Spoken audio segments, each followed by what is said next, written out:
Infinity Watchtower. I am Joe with that hashtag show.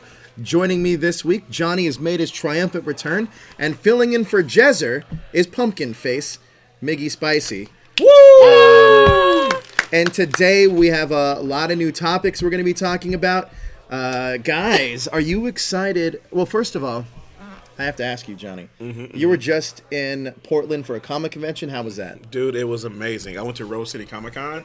The people were so nice. The city was so awesome to explore, and the convention was amazing. The cool thing about Rose City Comic Con is that Image Comics is based there.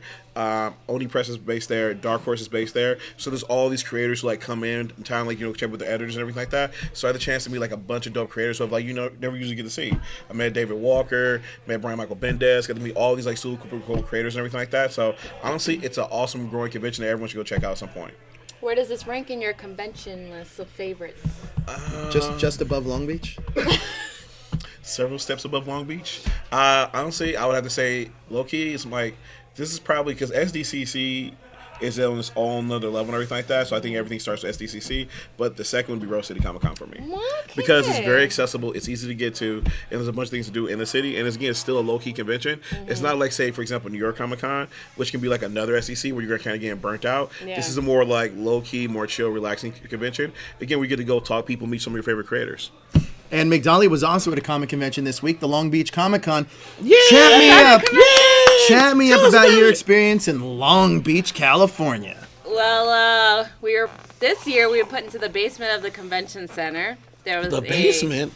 Basically, that's what it was. We were moved from the main part for a coin collectors conference. True story.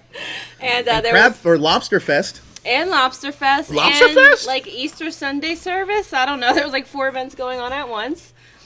And there was a wrestling ring. There was a wrestling ring.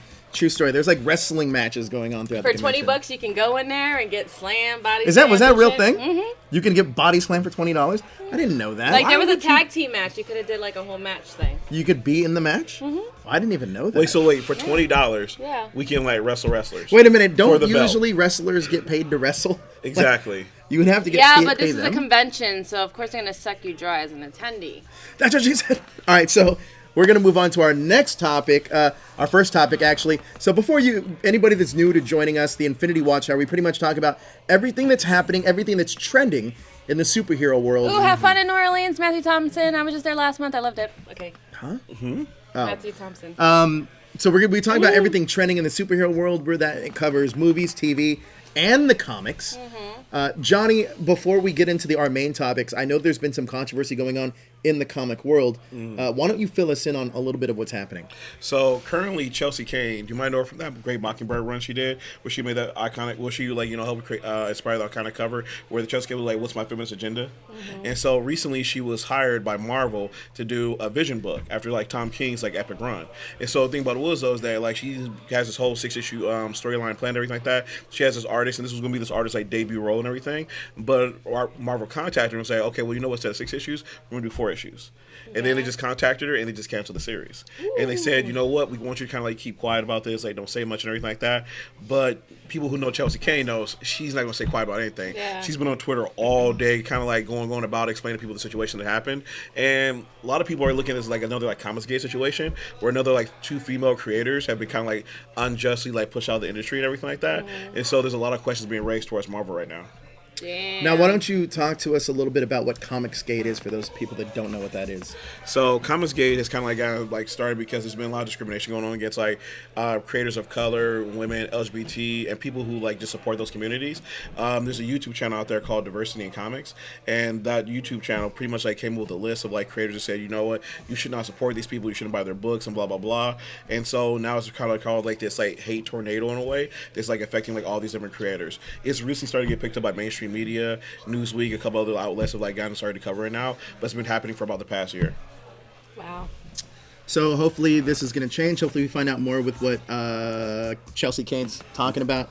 I'm sure we'll get more throughout the week. And the cool thing about it is, for anybody who still wants to support her, she has an image book coming out soon. And so make sure you go pick up her image book and support her. She's also just a noted author. So she has a slew of books in like Barnes & Noble and places like that. So if you Google Chelsea Kane, you can still support her. And the artist, I can't remember her name. It's like Adu or some of those lines. But the artist is on Twitter. So if you want to, go give her a follow, give her your support. Again, she missed out on her debut book here, which is going to be huge for her to get like future work and more opportunities. So it's a real shame that she lost out on this opportunity. So you can go ahead and support Chelsea Kane on her different social media outlets, as well as buying some of her books. But you can also support us by using the Super Chat feature. Wow. Super That helps support the show. Smooth. Getting new equipment in and helping us out. Also, that's a cool shirt she has on. But you know where else you can get cool shirts? Where, Joe? At our T Public store. What? You can get some great geek shirts there. We got the Jezzers cosplay. Never stop. Except on the Cosplay back, never the new stops. update on the back, it says just I did. retired. So you just retired from cosplay. Wait, no, he retired from cosplay? No, he was in Cosplay. the No. cosplay That was masquerade. that was his thing. That was his finale. No, he can't. We have a retired plan from next it. year. I was going to ask him to like do a group cosplay with me. Just got to come out of retirement. As Rufio and the other guy from Hook. No, it wasn't going to happen. He's gonna be like any So, other actor in Hollywood. It's a 3-month retirement. That's, I hope so. that's- I hope so. Isn't that the pretty much we were just talking about? A guy that supposedly retired was George Clooney, but I see him in all those commercials for that coffee. But here we go. We have our T Public store shirts in there. You can get the Ranger shirts. Actually, we just sold a ton more of those Ranger shirts this week. Get those while supplies last. They're great. And they loved them at Power Morphin Con. They were super dope. What's your favorite? Out of all these, honestly, the Power Rangers in space is super dope. What's your favorite? Power Rangers in space. Yeah, mine too. Good choices, I wish guys. there was a Power Rangers Harry Potter one. There is actually. It's There coming out very is? soon. There is. It's coming out very soon. In time for Christmas? Possibly. There's a few In more time being for worked on. Hanukkah? But then you can get your to support our other cast members on the show. There's Elle's shirt, her Teabagger shirt, Battlestar Her tea? What? Teabaggers, the Teabaggers. L Teabaggers. That's her fan base. And then you got Battlestar Okay. Galactica. He's never seen an episode of that in his life, but hey, he has a shirt. So go for it. And you got Cosplay Never Stops. Cosplay Never Stops. Oh my and that's god, I your need a Jersey. Cosplay Biggie never Spicy stops. shirt now. Well, get a designer in there and make one. I will. Here's the thing. So as soon as Jezra gets back from My Hero Academia premiere, we got to convince him again that cosplay never stops and get him to come out of retirement. When's the Cookie Face Army t-shirt coming out? He's been talking about that shirt for quite a while. I don't really believe that it was ever really being worked on. I think there's a Cookie Face Army shirt got it. It has to come. The Cookie Face Army's out there. They're in the chat right now. Yeah, I Squash don't know. Cookie Face, is that over now? I think that's over. I think he got squashed in those polls for Prom King. But guys, now we're going to talk about some of our topics that are going to be happening. That we're going to be talking about that's trending with the superheroes in pop culture right now. First, I want to start off with possibly the best superhero movie of the last year, Black Panther. I'm still listening to that soundtrack. Marvel has submitted it for all their Oscar nominations they possibly could submit it for. Migdalia, I'm going to turn this one to you. Does Black Panther deserve it? And do you think it has a shot at winning? Or even getting nominated? No, yeah, I definitely think it deserves it. It's not unheard of. Marvel has done this before to multiple of their films. But would you say that this one has a better shot at some of those other than some of those other Not films? for Best Picture, honestly. Best Screenplay, Best Cinematographer, Best What about Production Michael B. Design. Jordan for Best Supporting Actor? Ooh, that would be good. I think he deserves at the very least a A lot of people are saying nomination. this can be comparable to the Heath Ledger performance. I agree. In The Dark Knight. So I think he really does a good shot. Because listen, he moved everybody. He's considered one of the best villains of the Marvel franchise. And he was just a well-rounded character. He's a great actor. And at the very least, he's going to get nominated. You think so? I do believe so. Good. And Johnny, talk to me about how this movie transcends almost the superhero genre, because it's interesting to me, and I think the cultural impact that this movie had, there's something to be said for that. Because there's kids in Middle America, white kids in Middle America, that are picking up a Black Panther costume and understanding the cultural impact this movie has.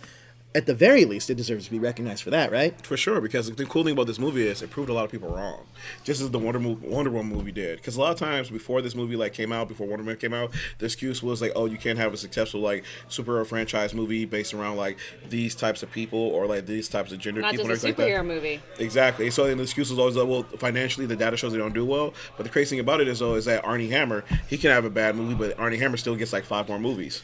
And it would even be closer because his name's Army. Army. not- Yeah, I know. Like, this say Artie? And you know what I was talking about. But the cool thing about this, as you brought up, is that like all of a sudden you go to like comic conventions now and you see like kids of all races and backgrounds dressing up as Black Panther, and it's so cool. And only that, but you see like a pride and like like African American youth and who are just happy to see like a superhero that looks like them on the screen, who's a king and all these different things. And the cool thing about this movie was the fact that it brought up all these cultural issues. The fact that it brought up like the effects of like slavery, the effects of like just like the communities and how they struggle and everything like that. Like it touched on all these little things while also being a great superhero movie. So the fact that they're considering like submitting for Oscar is not surprising at all. And it's a beautiful story too. I mean, and like you said, like because even diving in, I would go as far to say that Michael B. Jordan's character of Eric Killmonger has the same impact that T'Challa does, especially with his backstory and what's his name? Is it even more so? T'Challa is really, really a background player in his own film. And also one thing that's brilliantly highlighted in this movie, and it's in the forefront, is that this movie has stronger female characters than it does its male counterparts. Yeah. Yes, which is very rare. Across the board, WB, Fox, and Marvel, they generally have weak female characters, but everyone stood on their own. Letitia Wright, Denai Garcia, Angela Bassett. Yeah, Angela Bassett, just amazing. They had purpose. I would also give a shout out to like the people behind the camera as well, because we know this is directed by Coogler, but the cool thing about the costume designer was a woman, and she did an amazing job. And the DP, she was sitting right in front of me in the premiere when we went to the premiere. She was sitting right in front of us. They were so excited. It was cute. And honestly, if there was a category that I was like, if I'm just calling like a call on it, like what's going to win for costume design. Wait, can we leave that up? Let me just go through real quick. Best Picture, I don't think so. Best Director, I think Ryan Coogler could get nominated for that. Adapted Screenplay has a chance. I don't think Best Actor. I don't know if Best Actor. I think Chadwick Boseman will get over. Best Supporting Actor, I do think that Michael B. Jordan has a good shot. Out of that crew, yes. I would actually say too in the Best Supporting Actress category, I would go as far to say that Lupita Nyong'o and probably Letitia Wright. Not Lupita, no. Denai over both of them, I think. You think Denai over both of them? Cinematography, 100%. And also, the cool thing about the cinematographer, it's a female cinematographer. Rachel Morrison, I think, deserves... she definitely deserves a nomination. She DPs all of Ryan Coogler's films as well.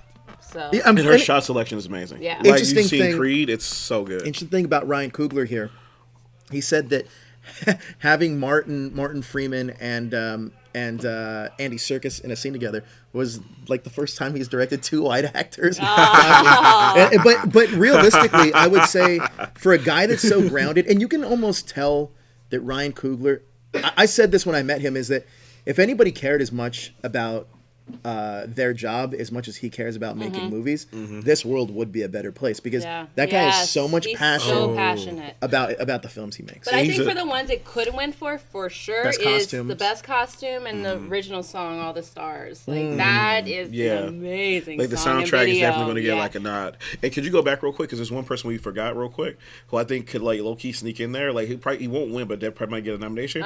Winston Duke, who played Were you gonna say M'Baku? M'Baku, yeah. This guy could win. The guy that played.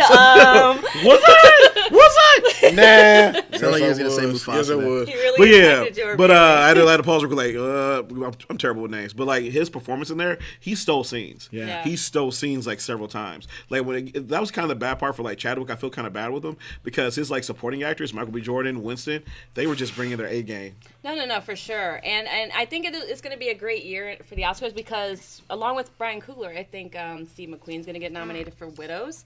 So you're going to have two black directors up for Do you also think that it's possible that we could see a nomination for Searching?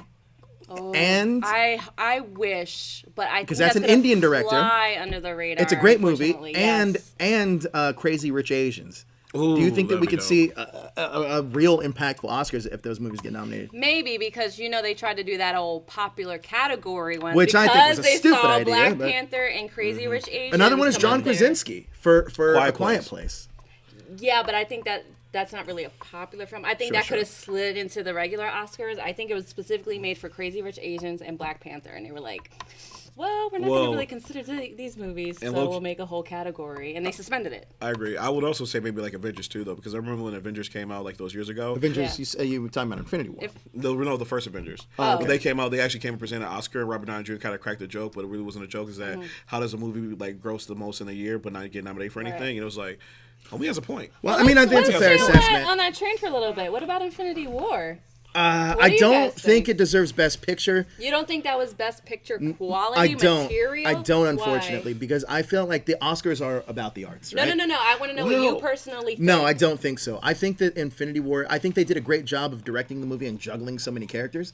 But as an actual film, a standalone film, I don't think it's Oscar worthy. I think there's a lot of other movies that are. I think Black Panther 100% is. I honestly think A Quiet Place should be. I definitely think Searching should be.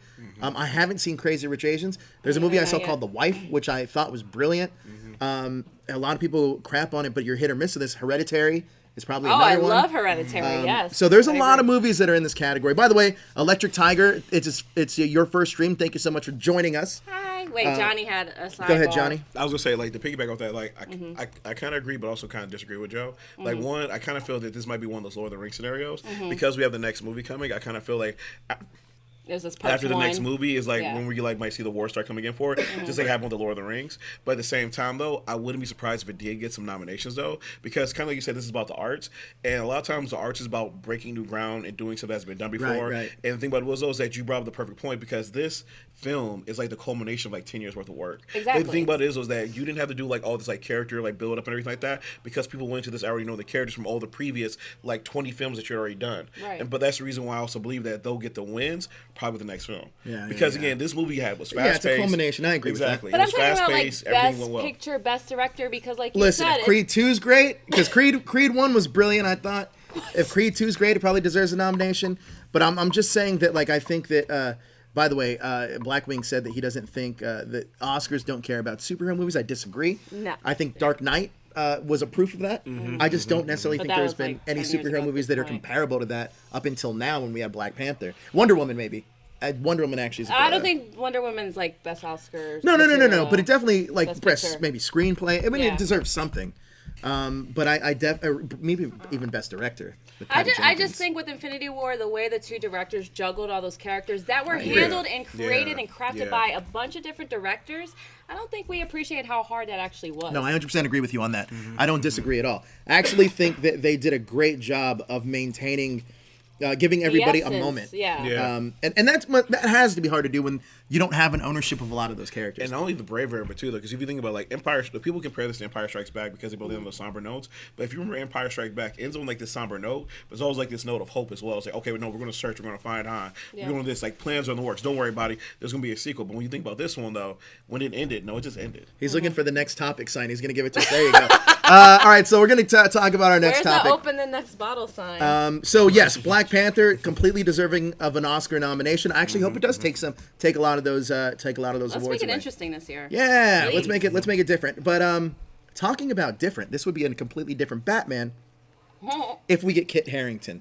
Now, there's been a lot of rumors going around. We already know that Ben Affleck's pretty much out, but Kit Harington has seemed to pop up in a lead somewhere. You're just reaching for any white dude at this point. Last week, you guys, neither one of you were on the show last week. No. But we talked, there's the front runner for the role of Batman at the time was Oscar Isaac. However, now Kit Harington seems to be popping up in there. How do you guys feel about Kit, Jon Snow, playing Bruce Wayne Batman? I might go longer, so Johnny, you start. Go ahead. All right, so literally this is the first I've heard of this as you're telling it to me right now. And the moment Really? Did you not get the rundown? I'm just kidding. Did you not go on Twitter? It was everywhere. And so, like, when the moment you told me this, I was like, really? Really? Then I looked at it, I was like, well, actually, wait a minute. If you're thinking, like, depressed emo kid, I mean, that is kind of like Batman. You look at Kit Harington, it's like, well, you know, he is, like, depressed at the time when he's playing Jon Snow. And especially if you're trying to do maybe, like, a Batman Year One type movie again, or you're trying to relaunch the franchise, it wouldn't be that much of a stretch for you. So Kit may be able to get the job done. So I'm going to go next because you probably have a longer opinion than I do. I don't think that Kit Harington's the right choice because I don't think Kit Harington's a good actor. Yes, thank you. He's good as Jon Snow, but and that's barely. it. Barely. Everything else he's not great in, and I definitely don't think he has the versatility to play a character like Batman. Is not in Batman, his... In Batman, and I feel belt. like this is why Michael Keaton has such a great rep for Batman. Also, Christian Bale. Yeah, Christian Bale. Yeah. Because those guys were able to pull off the Bruce Wayne and the Batman. What do you think? What? about Which one? Kit Harington. Oh, no. No, I agree with you. He's not that great of an actor. He doesn't have a lot of gravitas. He looks too young to me. He doesn't have this sense of darkness. Even with Jon Snow, it feels like he has to pull it out of nowhere.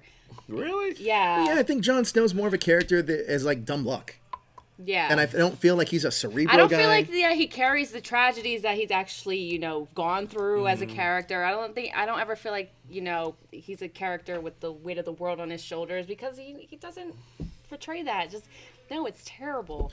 Let's talk He's about... also like 5'5". He Not is- that he has is anything short. to do with Well, anything Tom because Cruise is Oscar short, too. Isaac is short as well. Yeah, Tom Cruise is Yeah, short, Oscar too. Isaac is like 5'8", 5'7", I think. Yeah. But look at that. he No, does- I like that as a good choice for Batman. I do too. I actually really like Oscar Isaac as I think he played a great Bruce Wayne because you saw even on Star Wars: The Last Jedi, he has this cocky swagger to him.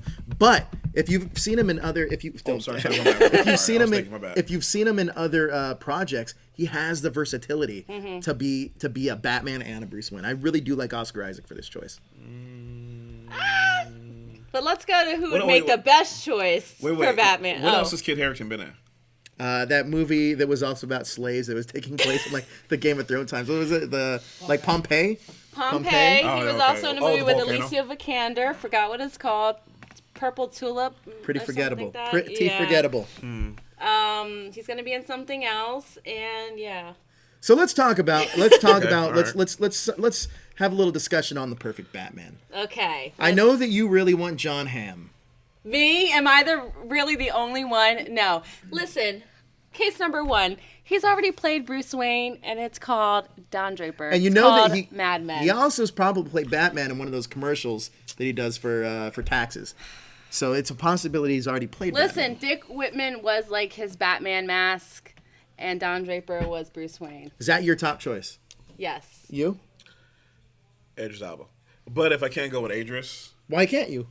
I think he'd be a great Batman. Let's have I think Batman, but I'm gonna pick Jon Hamm because he's my. But I think favorite. Jon Hamm is a great Batman. I agree with that. I look. He also see John. I mean, he's a little bit on the older side now. But when I think about like young Don Draper, he could have gotten. But we don't need a young Batman. There are so many iterations of Batman that age is not a factor. No. I wasn't saying that though. I Oh. was saying that like on his younger days, like I could have seen Loki seeing Jon Hamm also being a dope ass Superman. I don't think younger Jon Hamm would have made a good Batman. than me. I think I agree with you. I think Jon Hamm's a great choice. Another choice that I do like is Jaime Lannister from Game of Thrones. Really? I do. Really? Nah, number two, Really? Idris Elba I do like Really? Jaime Lannister from Game of Thrones. as Batman. I think he would be the perfect Bruce Wayne, but you could tell, especially with his character on Game of Thrones, that the dude's been through a lot. And like That's a I guy think who he- looks like he carries the weight of the world on his shoulders. He does. He does. Looks like he carries the weight of the world on his shoulders. And I think Jaime Lannister, he has the pretty boy look, but I think he has that kind of like I've went through shit kind of look. And I like him for Batman, but I do think Jon Hamm would be my first choice. And if you're to skew younger, that's where it gets a little harder. Because I don't, even as a younger Batman, I don't think Kit Harington's the number one choice. Well, let me ask you people this. Or though. Jake Gyllenhaal. So here's the thing, when they do, because when we had Ben Affleck, we got like the older version of Batman. When we had Christian Bale, we're getting the younger version of Batman, like Batman Era One, getting towards the older end. When they do the next Batman movie, where would you like to see them like focus at in his career? Well, it depends on, because Gal Gadot's so successful as Wonder Woman. Do you throw them into the same world? Yeah. I assume you do. And if you do, then you kind of have to have somebody that is the Ben Affleck Batman. And I think at that point, Jon Hamm is the perfect choice. Or even, I guess, Nikolai Coster-Wardlow. I guess either one of them. And I mean, you can throw together Jon Hamm and Gal Gadot. That'd be sexy. And they did that movie, which was actually pretty Yeah. funny. I actually thought they were great together. And they have chemistry. So, I mean, Jon Hamm is the perfect choice. If you... And honestly, and I know that you love him, but he needs a franchise, I feel like. He needs something right now.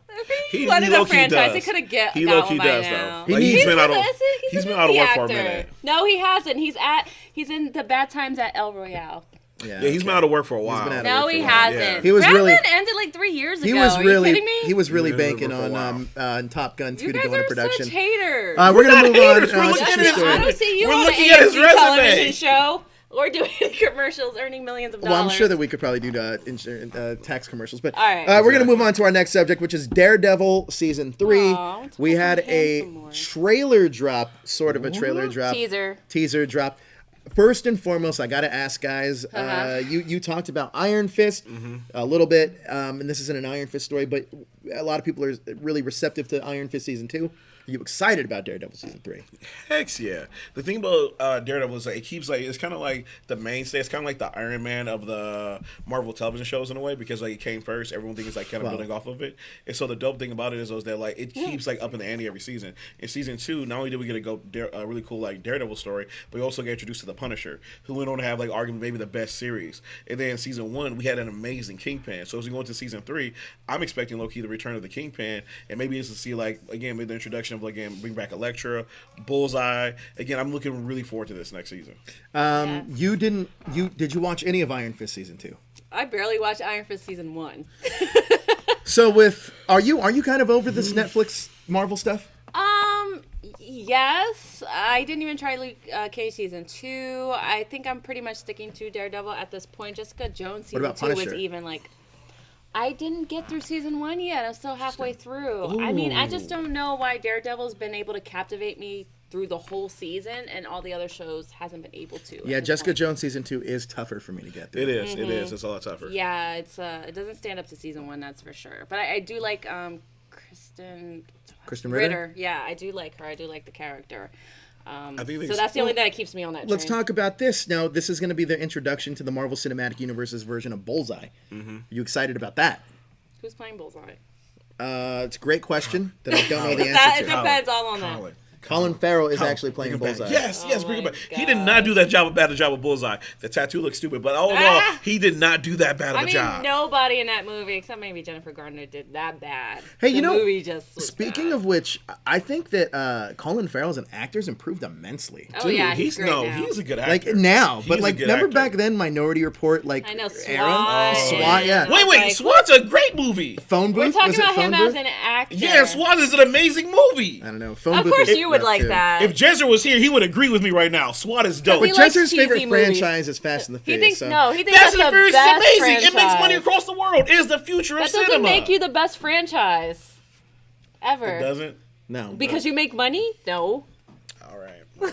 I don't know. I will agree with it. It doesn't, but again, it is an amazing franchise with awesome movies. It is the future of cinema in terms of like diversity and casting. But going back to what we were talking about, the Netflix shows, I will say this though: Iron Fist season 1, terrible. Iron Fist season 1 was terrible, but Iron Fist season 2, like they low key did a smart thing. In Luke Cage season 2, because they knew people were going to watch it. Twilight made a lot of money too, Johnny. That hurts, Josh. That hurts a lot. But going back to it, so Iron Fist, so they did a smart thing. In Luke Cage season 2, they did that one episode where they brought in Iron Fist, and literally when he walks through the door, they've got his hair like, uncurled and everything like that. You look at him and it's like, oh shit, that's Danny Rand. And so he kind of comes in as actual uncurled? His hair is uncurled? What did I say? Yeah, it's uncurled. Is that what he said? Uncurled. So it's straight. Yeah. It's straight hair, okay. Yeah. And so you can look at him and it's like, oh shit, that looks like Danny Rand from the comics. And then after that, like, so what I started watching season 2, and I was at about 10 minutes in, there was like some goofy stuff started happening, I turned it off. But all my friends contacted me, was like, dude, no, give it 3 episodes, you'll be hooked. So I'm going to go back and finish the season. We got a super chat from Toku Kid. He says maybe we get Daredevil armored black suit in season 3. Ooh. Johnny, what is the origin of the black suit? The black suit? Ooh. That one I actually don't know that much about.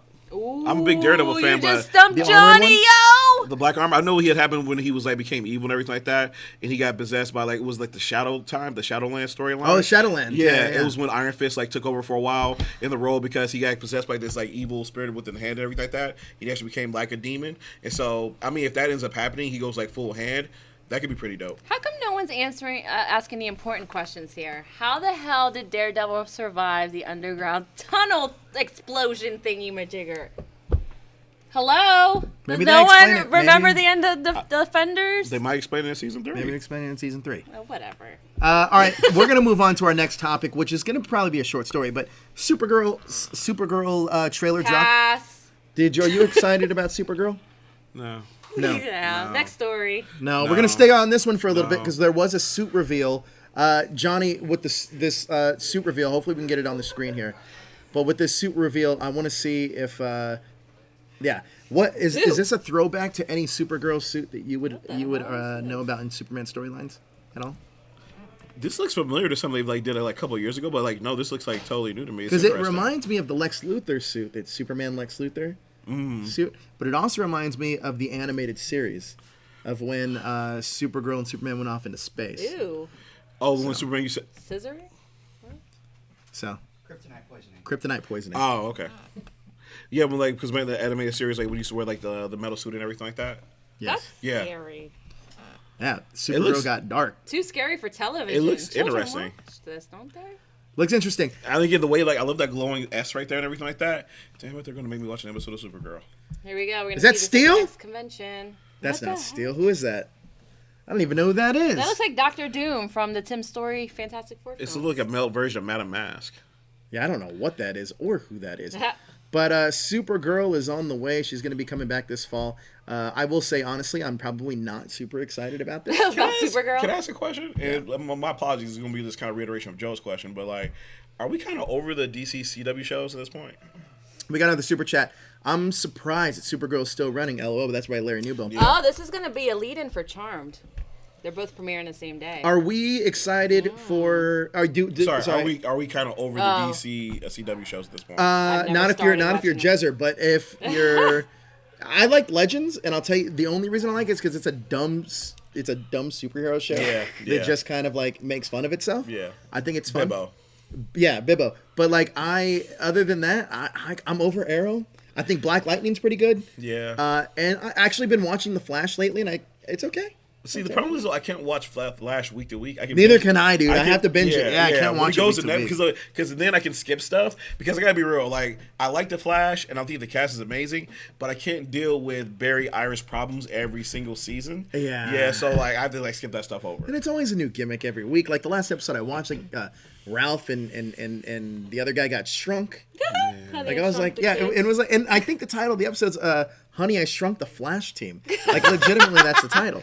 I'm not so excited. I am excited about this crossover though. I will be. I agree. Another Like, I'll be crossover? real. The Why are you crossovers are excited? sometimes the best part because it's like low key we get the Justice League on television. Okay, let me ask you a real question: has DC TV been beating Marvel TV in terms of like quality, in terms Probably of story? not. Wait, just to give just to quantify this, does Netflix count as TV? Yeah, I would Yeah. count that absolutely. But then also, you guys also got to count Runaways and Cloak and Dagger as well. Okay, then if we're saying that, I'm gonna say That's no. for Hulu. My personal opinion is I'm gonna say no because look, if we take all the stuff that DC has done on television, again, we're just talking about the live action shows, not the animated stuff, and we take like all the live action stuff Marvel has done. Just looking at the Netflix stuff, Jessica Jones season 1 was amazing. It was groundbreaking in a lot of different ways. It explored like feminist issues and also like different aspects of like her character that we're seeing on screen. Daredevil season 1 was awesome. Punisher season 1 was amazing. First half of Luke Cage was awesome. Johnny, what happened to your name tag? It's gone. What happened? Did I get voted off the island? So honestly, like if I had to say that though, like for me personally, I think the Netflix shows are doing like a lot of revolutionary cool things, like through that Netflix, through like their Netflix like power and everything like that. So I would say they're definitely beating me. And then Runaways on Hulu was an awesome show as well. So my personal opinion, I think Marvel's winning. Migdalia, what is Yes. the? I agree with you. I agree with you 100%. I agree as well. Migdalia, what's the grandfather, if you will, of the superhero shows? I probably have to say Arrow. I would say Smallville. I think it all kind of starts. Oh with well, Smallville. you didn't. No, I mean thought throughout you meant history. the I new mean era. throughout history. Throughout history, the grandfather. I mean, you could say Lois and Clark. I mean, if you want to go back that far. I mean, but what really sparked the superhero interest? Because I do think it was Smallville. that's an interesting question. I gotta kind of think on that. I mean, you are correct. It was big for a long time. It didn't really 10 years, lose 10 years. viewership at all. It was pretty consistent throughout the 10 years. But I don't know if that sparked or inspired. Yeah, because anything. then if you're looking in the modern era, do you go Agents of Shield? Well, no, No. you don't. No, you don't. No. Because if you're No, looking at no, the no. Arrowverse stuff, for sure it's Arrow Right. that kind of sparked that. But I think it's Smallville, right? It I has to don't be know. Smallville. I do think it's Arrow. I think that kind of sparked an interest to do the Flash and now Supergirl, and then they're like, oh, okay, well we can do Runaways and Cloak and Dagger. I do think it is Arrow No, I would agree with that because I mean, because Smallville is basically like the Blade of the MCU. You The know how DC Blade doesn't really get the credit for really kicking off things. No, I agree with that because the thing about it is because I mean, OG like Superhead. If you're watching TV in like the '90s, there was a Superman show in the '90s before that Right. too. It was like Superboy and everything like that, which again had its problems. There was also Nightman. There was a bunch of like other shows. Oh like yeah, that. the Malibu Comics characters. That's right. Mm-hmm. Mutant X. I don't think that was tied to Marvel though, but I do remember. Mutant Oh, I X. just got the Moon X. We're gonna move over to sticking in, I guess, television, but this is more digital television, but staying in the DC universe. Titans just dropped a bunch of new pictures. And first, before we even talk about some of these pictures, I want to talk about the reaction that some people have been giving Titans based on their casting decisions, because the actress that plays Starfire, she's gotten a lot of heat. Yeah, she has. Undeserving heat, Yeah, she by the has. way. For her Welcome to be a woman Starfire. of color. But let's talk. I want to talk about some of these pictures. Have you guys seen these pictures? Yeah. Because they're Starfire. What do you think so far? Is it something that you're even? Does this propel you to get? I guess tomorrow now. I don't care. Anyone who watches the X-Men film shouldn't be like surprised or outraged by these things. Well, do these pictures propel you to sign up for the DC Universe streaming service? No. No. We also got Jason Todd in one of these pictures, which I thought was pretty cool. There's the Flying Graysons. This again. But you know what? Just looking at these pictures, it does scream CW to me. Yeah. Yeah, it's very basic. The Harley Quinn series would really inspire me to. They should probably The animated focus on series? that. Yeah, a little bit more than this. That is a very, very popular character, and I know Titans is a popular property as well, but it's not going to get a lot of good publicity up to this point. Why does what? Why does Raven have a backpack? Why does she just look goth? Yeah, Why? I heard like they were like Raven's too pouty and she's like an independent, like one of the strongest characters, and why are they? I'm doing more this to her? disappointed in seeing that picture that was on the bottom than I was the one on top where Beast Boy is green. Yeah. I think he looks great. Then when he looks so goofy, he looks like the Power Rangers in Space character. Or no, Power Rangers Time Force character. Time Force, Trip, yeah. right? He looks Trip like with his green hair and everything like that. What And is think about this is that picture down like there? honestly, like here's the, I'm not excited by this for like a few years. I want to look at Starfire. I was like, why is she a prostitute? She does look like a hooker. Like, again, we got her being the goth character, and we got like Beast Boy just being like the goof or whatever he is, as cracking jokes. It's like, oh, I have green hair, I'm oppressed. Like, no, when you had green skin, you were kind of oppressed. And so the thing about it is that like me looking at this, I'm not that excited for it, because like we were just talking a moment ago, like a lot of times these shows are successful when they kind of follow the storyline of the comics and they adapt it for television. Jessica Jones season 2 didn't really have the comics to lean upon, which is the reason why some people say it kind of fell flat. In this regard right here, you have one of the best storylines to use from. The relaunch of the Teen Titans is one of the best books done, and so if you can just go and adapt that to Are we screen- talking Jeff Johns relaunch? Are you still talking like Marv Wolfman? I'm talking Marv Wolfman. Okay. Like if we go with that storyline, which they've used before, some of the anime stuff, and was like all of a sudden we have these 4 heroes who come together, go help Raven and defeat her dad and everything like that. You can introduce that. Guess what? You're gonna bring back those like Teen Titans show fans. You're gonna bring in the Teen Titans Go fans who got a little bit older, who want to see a more mature storyline, and you kind of like tell this with actual actors. You don't need to adapt this in a CW style to the screen. All you need to do is again use the comics as a blueprint, as Marvel has shown success with, and kind of use that to guide you along the path. This I am legitimately kind of disappointed by. I agree with you, and also I have to ask, because you seems like you're a Titans fan. Do you think that, because I'm a huge fan of the way that Roy was in Young Justice, would you like to see that Roy on this show? That Roy Harper? Yeah. Yes, but I like to see him build up to it because I agree. I'm a huge Titans fan, and I love to see like Roy's character like kind of evolve, because Roy Harper, the Speedy, has one of the most darkest storylines in comics. He loses an arm. Exactly, but not only for that, he gets addicted to heroin and becomes a drug addict. He has to go through rehab. He has a kid. He has all these different things. And when he's with the Titans, he's a little bit more easygoing because he doesn't feel the pressure as much. And then one of the craziest things like they kind of talk about is like the relationship between him and Dick, because what's interesting is Oliver Queen actually adopted Speedy, but Bruce Wayne never adopted Dick. And so there's sometimes where Speedy kind of throws that in his face. And we got to see that in the Titans. And so the cool thing about it is that when you see him there evolve the relationship over time, it is so rich. But he's to a see. ward. He's a ward. What does that mean? not He's a his ward. You ward. get an award? Gold star? Good job. No, word. Let me ask you something on still the same subject, Migdalia. Do you think that the Don't ask me. DC I don't care universe about this. Go ahead. Do you think that the DC universe has a stigma associated with the DCEU that kind of follows over with the TV series? No, I think audiences are surprisingly smart enough to separate the two. There's the movie audience and there's the TV audience, and a lot of the times they don't cross over and they don't care. And as you guys always say, Agents of S.H.I.E.L.D. kind of let the MCU go, and they're not trying to connect themselves to each other anymore. Except in the last episode, they literally say Thanos. Well, I don't watch Agents of S.H.I.E.L.D., but the thing is, Not many like, people do. Titans You're and good. the animated stuff is still popular, right, on the DC front. So, no, the DCEU is not affecting the TV side of things. Not the perception. All right, we got another super chat.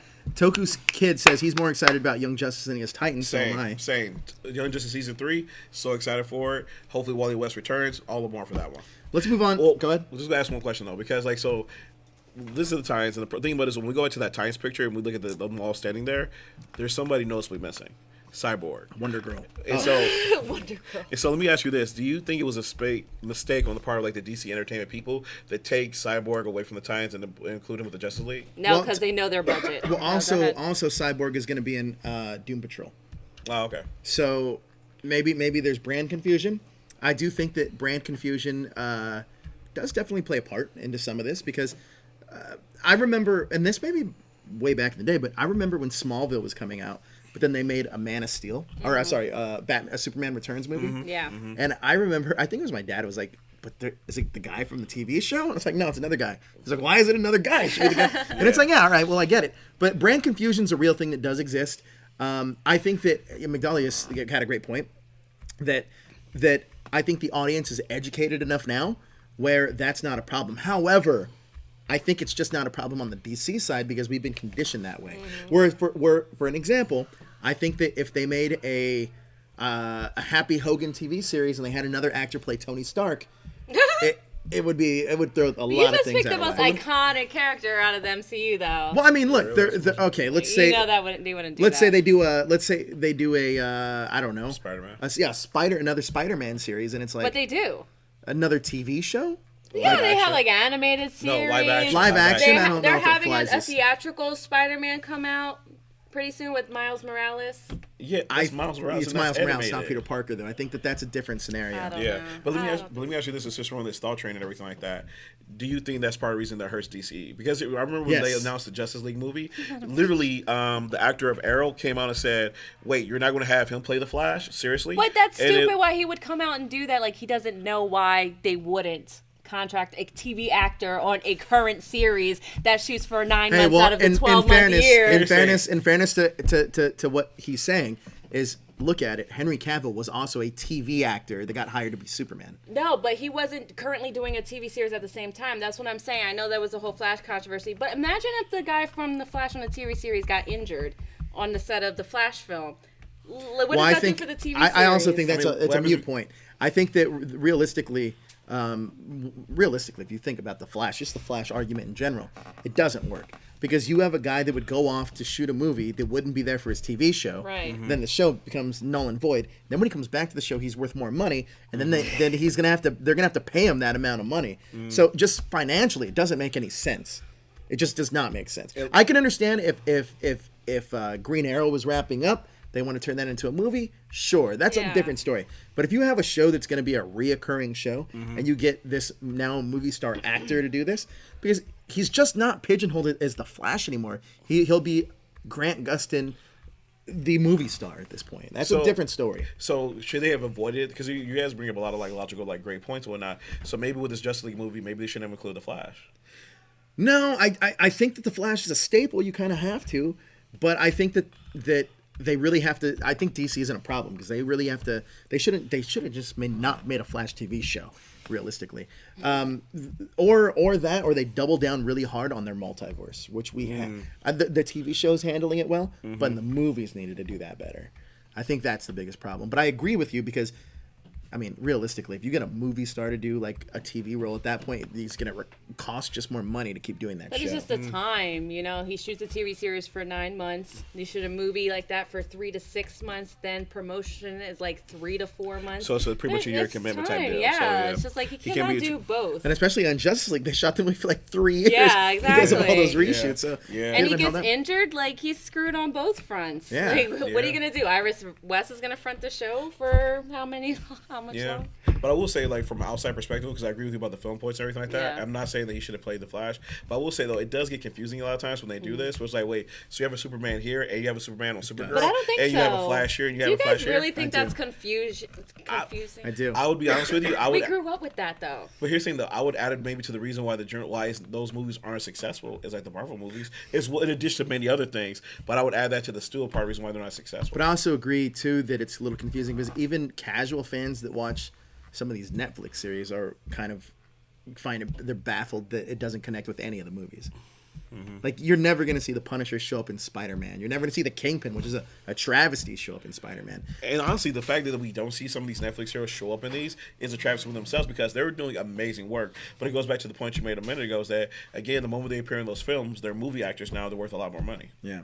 And at the end of the day, these studios are just trying to make a lot of money. Because we're not going to see Tom Holland be on Agents of S.H.I.E.L.D. anytime soon. Because you know you know what, though? I think there's more of a chance with Tom Holland making an appearance on Daredevil than there would be Daredevil appearing in like yeah. No, I can see that. I can definitely see that. And then be real with you, like in the next Infinity War movie, if all of a sudden we see the next big battle take place and we see Luke Cage out there and Jessica Jones, it'd be kind of badass. But sadly, we know it won't happen. Well, I also think that with my theory is that what I think they should do for some of these Netflix Marvel shows, something like Luke Cage would be perfect. Mainly because, let's be honest, Luke Cage doesn't have a huge rogues gallery. His story's kind of tied up. It's kind of wrapped up. I feel like, why not just move him to the Avengers at this point? Like, I feel like he's a strong enough character. He has the power set. Him and Jessica Jones. Why not move him to the Avengers and let them do their thing and then bring in new Netflix characters? Almost kind of like a graduation to the movies, you know? You know what? I wouldn't hate on that idea because what would be kind of dope is... And he should be the leader of the Avengers. Well, I agree with you because I was going to say, like, because you could maybe do, like, after this, you kind of do, like, a Power Man Iron Fist TV show, kind of, like, wrap up all the storylines, and then after that, you transition to the new Avengers. Right. And all of a sudden, you're right, you have Luke Cage lead it, and then you follow Brian Michael Bendis' storyline they did in the comics, which then could maybe spin off to, like, a lot of cool things. Like, for example, the Iron Fist storyline, where he goes back to Kunlun and competes in, like, this, the tournament against the other 7 deadly weapons and everything like that. That would be awesome to see on screen. And so, again, that would be an awesome idea for them to transition to the, as you said, to the film world, if we bring in new characters. I want to talk about some invented conflict. Invented conflict is the Invented term conflict? that is going around that a lot of people are using. Are we making up words? No, this is a real story. That invented conflict is when an actor like Henry Cavill, apparently, I don't know how I guess it was the Hollywood Reporter that broke the story. Yeah, it was really the Hollywood Reporter, the trade. So essentially, they invented the conflict that Henry Cavill is out as Superman. No. And then Danny Garcia, who is The Rock's ex-wife, also Henry Cavill's manager, says that they're still negotiating. However, he technically has 2 years left on his contract and at least one more movie appearance left. And that's the story. First of all, do you think this story's blown out of proportion? Second of all, do you want to see Henry Cavill exit the role of the Man of Steel? Migdalia, why don't you kick us off with your opinions? I'm going to kick this off with my opinion. What were the questions? Do you want me to see Henry Cavill leave? Yes. And what do I make of the whole thing? Yeah, what do you make of this whole scenario? I mean, I wasn't surprised. We were talking on our little private channel there, you know, because for some reason I thought Man of Steel came out in 2009. So I think there's a time limit on these contracts, which they confirmed as 2 more years, 8-year contract, typical, and a certain amount of appearances. Now they're just having him dangling on the hook here, doing nothing. I mean, the character is doing nothing. I don't blame Henry Cavill from trying to leave or whatever was going on.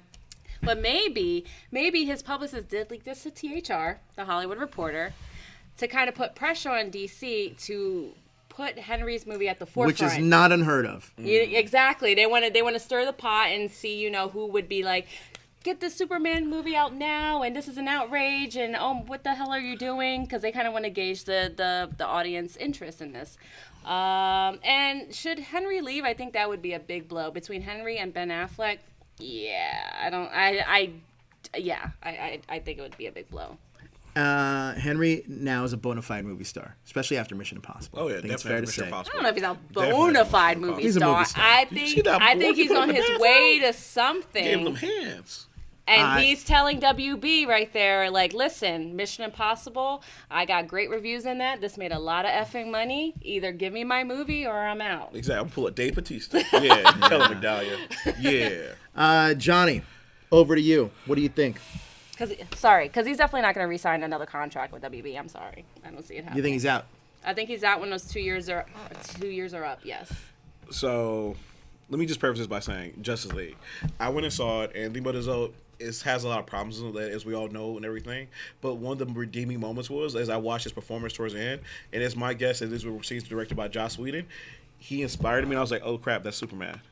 And it's like, when I got to see him, like, actually, you are just hating. You are just hating.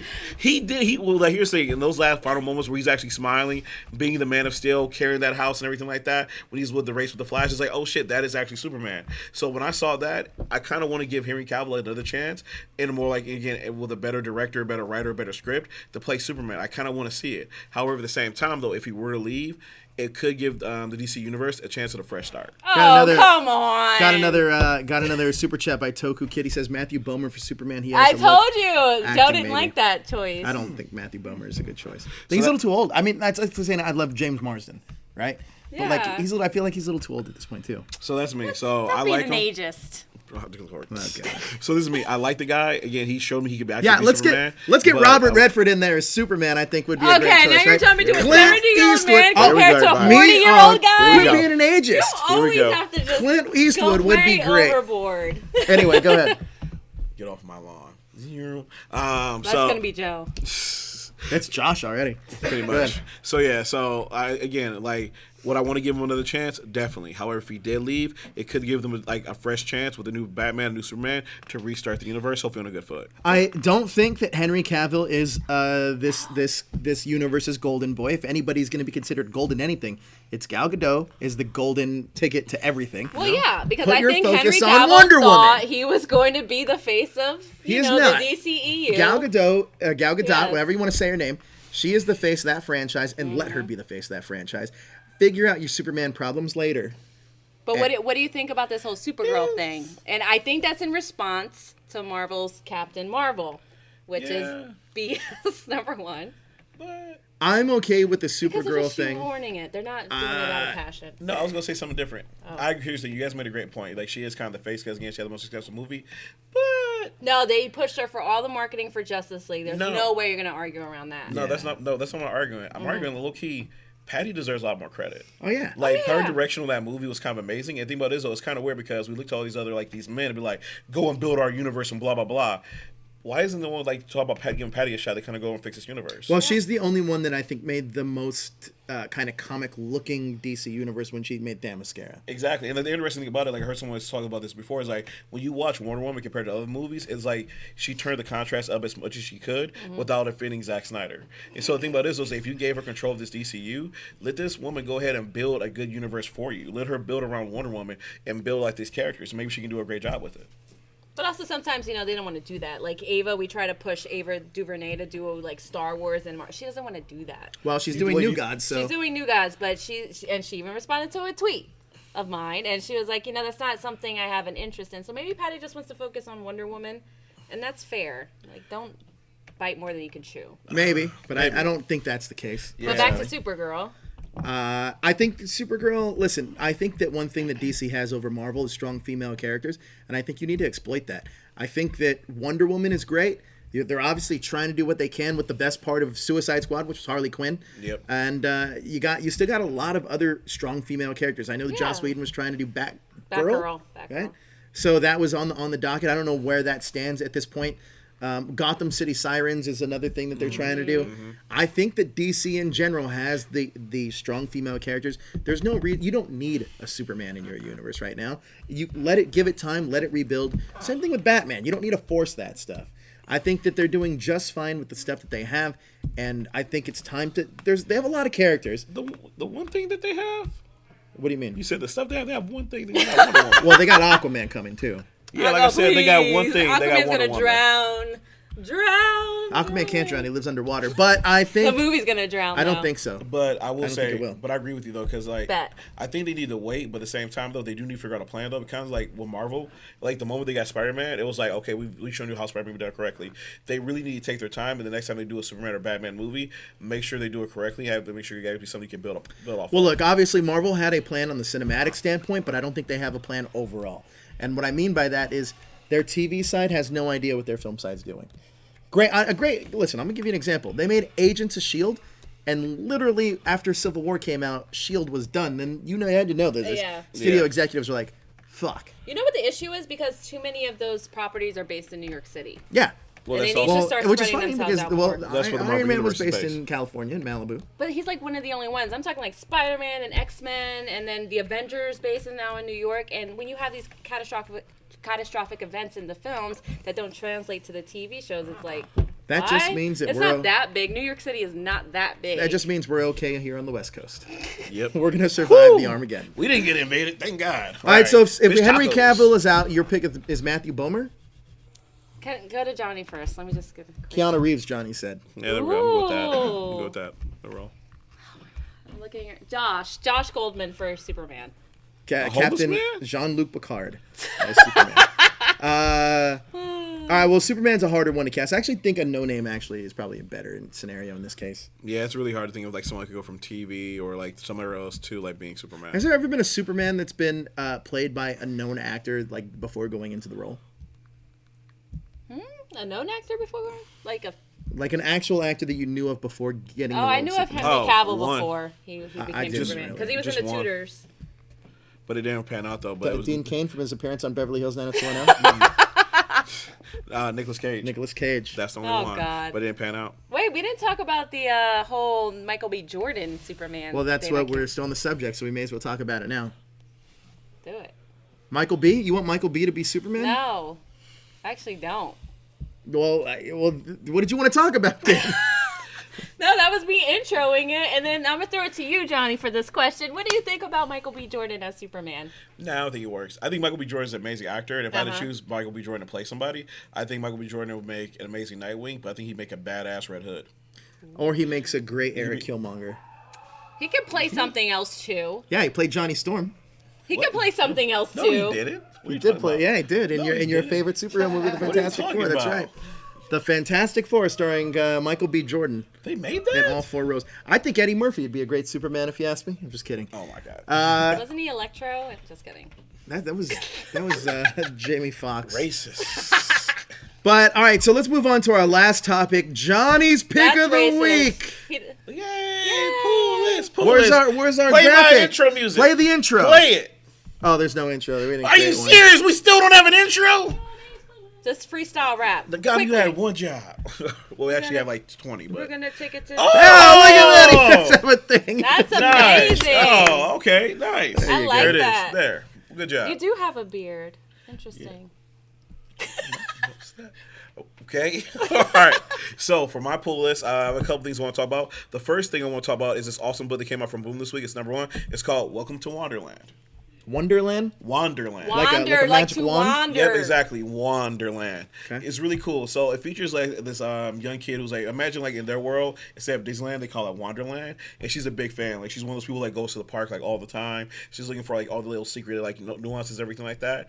But what ends up happening is she finds like a magic doorway, kind of like Chronicles of Narnia style, and goes into the actual Wonderland, where she meets all of her favorite princess and princesses in like real life. But the cool thing about this was actually a little bit different. Like the belle of their universe is actually this cool girl named Riot, who's like kind of a badass and everything like that, who likes to rebel against like the notions of being a princess and everything like that. And now our main character is stuck here trying to find her way home, and she like journeys throughout this land with Riot. So it's a really cool all ages book. I highly like recommend it. Like I gave it a read. I would recommend it for anybody who like kind of goes for all ages fair. You're looking for something like your little brother, little sister. And the cool thing about it is it's also kind of woke too. Like if we go back to that page, the princess. So like right there, that's our main character, and that's our main character's older brother. So, Oh wait, what? Like the Yeah, girl with dressed the up- long hair? So yeah, the girl, the short hair, the little girl, that's her main character, and in the dress is her older brother. Oh. And so the cool thing about it is though, like this team on this book, it's created by Jackie Ball, illustrated by Maddie Gonzalez. They're doing amazing work here. Like again, they're creating like diverse characters and a modern world and everything like that. They're really having fun with it. They're creating like strong female characters. It's edited by the Shannon Waters, who's known for Lumberjanes. So if you were a fan of Lumberjanes, you might want to go check out this series and give it a chance. If you had to kind of link this into anything that we've seen in pop culture, even animated, like cartoons, is there anything that you can compare this to? Or even comic books, other comic books you may want to compare this to? Like I was honestly, thinking of like something like Adventure Time or Steven Universe or something. exactly. I would say like something along those lines. I would like if I was related to some like comic books, it's kind of like reverse Fables in a way. So you know, Fables, which I'll talk about like later, is like a series where like the people from our favorite stories come into the real world. Yeah. This is the reverse where you go into that world. It's kind of like an Alice in Wonderland type story. Okay. All right. So again, all ages book. This book produced by Boombox. Give it a check out if you're looking for some like. What is sister. Boom? Is Boom Box like the all ages Boom Studios books? Exactly. So Boom Studios, puts out the Power Rangers books and a bunch of other cool things. Boombox is their all ages print meant for like younger children. Okay. What's your next pick of the week? My next pick of the week is also a book for Joe. Joe's pick of the week. It's Aw. NXT Takeover by WWE. So what's really cool is like WWE, the wrestling company, has been putting out their own comic books for a while. Is that Kenny Omega on the far left? Look, he looks like him. And so Seth Rollins. So the thing about it is that they went ahead and put out their NXT book, which is to feature like their NXT characters. And so I was kind of interested to give this a shot because their main WWE book I found kind of stale, but their actual NXT book tells a story of Samoa Joe. Samoa Joe, for those who don't know, is this wrestler started off like in TNA. He was really big on the indie circuits and everything like that, and he never got a chance in WWE. The only way he got a chance to actually wrestle in WWE is Triple H brought him in as a coach, and then slowly but surely everyone saw how talented he was, and he got a shot as a wrestler. This actually tells the story of starting off, working his way up to getting a shot for the title. And what's cool is the comic book incorporates a lot of real life events. It incorporates, for example, the death of Dusty Rhodes. Dusty Rhodes was actually there when Joe was getting started and everything like that. And when Dusty Rhodes died, it hurt a lot of the wrestlers, but also inspired them to be better. And it created this tournament called like their tag team tournament, where he teams up with Finn Balor, and Samoa Joe and Finn Balor going to win. It tells the story of all these events that actually happen in wrestling, but it tells it like it's actually real and gives us the back details and everything like that. So this book I would highly recommend for anybody that's a wrestling fan. If you were a fan of NXT, you're a fan of Samoa Joe, you're a fan of wrestling, you would absolutely love this book. Again, it takes wrestling very seriously and tells a real story without actual storylines. Do you know if this NXT book or this series is going to be based on a different character every month? So right now, I would say no, because I read issue 1, and issue 1 is a TB continued. So I don't want to spoil anything, but pretty much Samoa Joe's career in NXT goes through this pretty much these 3 epic matches he has with Finn Balor, and so by the end of issue 1, he's about to challenge for his first match. And so it looks like this is going to be where each issue will start where they're going to do storylines where each wrestler probably gets 3 to 4 issues, and then they go to the next wrestler. Now, is it told in the actual story of the character Samoa Joe or the actual human being Samoa Joe? So the actual character Samoa Joe. So the actual character Samoa Joe is talking the whole time. He's the one narrating the story, which is actually really cool to see, and explaining why he does all these things. And for anybody who's a wrestling fan, Samoa Joe is a bad A character. So when you get to read the comics, see him do this, and you get to see this character go on and explain all these different things, this is why I betrayed this person, this is why I did these things. Again, you gotta get into the mind of the wrestler, and it gets really interesting. So this is kind of like a compilation to the WWE storylines that are going on TV that you can watch every Monday and Tuesday. Exactly. But the interesting thing about this is that this storyline happened about 3 to 4 years ago, and so they're going back in time to those storylines that happened in the past, and just filling the details and making more meter and building them up. If the matches are our version of the Marvel movies, then this would be the compilation comic that follows along this is what happened in this time. Exactly. Gotcha. And it goes behind the scenes and everything. So you liked it? I loved it. Who's it written by? This is written by Hopeless. Dennis Hopeless. Dennis Hopeless, illustrated by Kendall Good. And honestly, a lot of times when I read comics that are based upon with actual people, you read a Star Trek comic, I have to draw them look like actual Star Trek characters. Kendall Good does a great job of drawing these wrestlers and still incorporating their own styles. So when I look at Samoa Joe, it looks like Samoa Joe. When I look at Finn Balor, it looks like Finn Balor. That's Dusty Rhodes. Exactly. But at the same time, though, he still gives it this comic style where it still looks like, again, his own style. It still looks like it's animated and moving on the page. So he doesn't lose anything. So, again, highly recommend it. Great read, great art. It's an awesome book. I wonder how Dennis Hopeless got the story for this. Did he interview Samoa Joe, or because Dennis Hopeless, if you don't know, he was a writer on X-Force, I believe. Really? Yeah, for a good chunk of time. So I'm curious if he interviewed some of the wrestlers or talked to WWE Creative, or just came up with his own story. I think it might be a combination of both things. I think he might have talked to WWE Creative a little bit, get the feeling for the gaps of why they were doing the storyline, and maybe also talk to Samoa Joe, because the interesting thing about wrestlers is that when they go through storylines, they actually think everything in. They kind of fill in the blanks themselves. Okay, this is why I'm doing this, is why I'm doing that. So he might have called Joe up on the phone and be like, "Hey Joe, so what was going through your mind, or what was your character going through your character's mind at this time?" Interesting. That's a really interesting concept. But if you're a WWE fan, NXT specifically, check out NXT TakeOver by Boom Studios. 2 Boom picks this week. Not surprising, because they do sponsor the show. Thanks so much. They don't, so fuck. Guys, thank you so much for joining us. That's all of the superhero news we have time for today. Thank you for joining us on Marvel, or not even Marvel anymore. It's just called the Infinity Watchtower at this point. Migdalia, thank you for filling in for Jezer, who was off gallivanting around the world, watching My Hero Academia. And interviewing Daryl. And interviewing his great best friend, Daryl Delphin. Oh, the dynamic duo. Dynamic duo is back together. And Jezer is the Marty Jannetty of that team. You get that reference. So that's going to do it for us on this show. Where can everybody... He's going to look... Where can everybody find you guys on social media? You can find me on Twitter and Twitch now, and Facebook at Miggy Spicy. Jonathan? You can find me at Johnny P313 on Instagram, Twitter, and at Gumroad. You can read some of my books and everything like that. And you can find me later this month at LA Comic Con. Yay!